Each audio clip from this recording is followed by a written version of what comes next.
Hello বন্ধুরা, গোড়াই অফিসিয়ালের পক্ষ থেকে আপনাদের সকলকে স্বাগতম।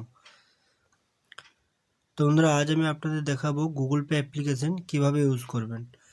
তো চলো এটি জানার জন্য ভিডিওটি অবশ্যই সম্পূর্ণ দেখতে থাকুন, আর আমার চ্যানেলে নতুন হয়ে থাকলে চ্যানেলটি অবশ্যই সাবস্ক্রাইব করুন।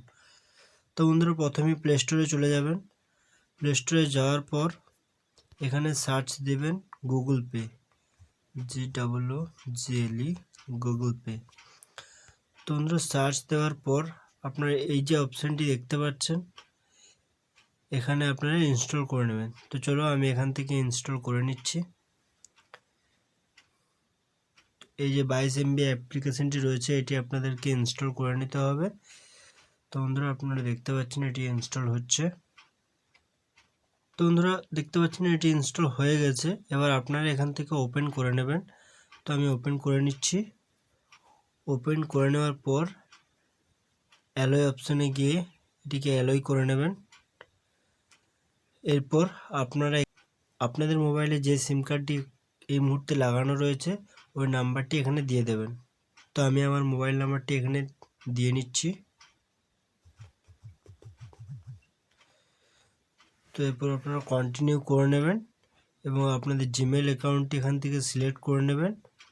সিলেক্ট করে নেওয়ার পর এই যে অপশানটি দেখতে পাচ্ছেন, এখান থেকে অ্যাকসেপ্ট অ্যান্ড কন্টিনিউ করে নেবেন। তো আমি এখান থেকে করে নিচ্ছি। এরপর আপনাদের মোবাইলে একটি ওটিপি আসবে। তো আমাদের ওটিপি চলে এসছে অলরেডি। তো আপনারা দেখতে পাচ্ছেন এটি ভেরিফাই হচ্ছে। এরপর আপনাদের যে ব্যাংক অ্যাকাউন্টগুলি থাকবে সেটি এখান থেকে সিলেক্ট করে নেবেন এবং অ্যাক্টিভ মাই অ্যাকাউন্ট অপশানে ক্লিক করবেন।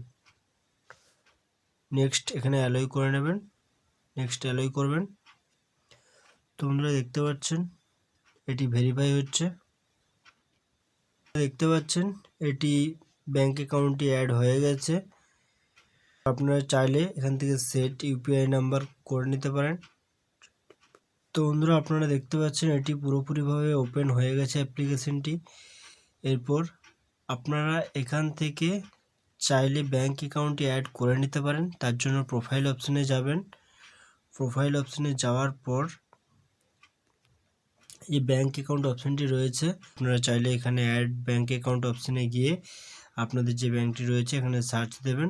সার্চ দেওয়ার পর আপনার ব্যাংকটি অ্যাড করে নিতে পারেন। নেক্সট আপনারা এখান থেকে চাইলে মোবাইল রিচার্জ করতে পারেন এবং ডিটিএইচ রিচার্জ করতে পারেন, ইলেকট্রিক বিল পেমেন্ট করতে পারেন। আপনারা এখান থেকে সমস্ত কিছু রিচার্জ এখান থেকে করতে পারবেন।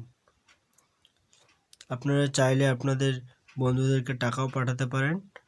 তো বন্ধুরা, এই ছিল আজকের ভিডিওটি যদি ভালো লেগে থাকে তাহলে অবশ্যই একটি লাইক দেবেন।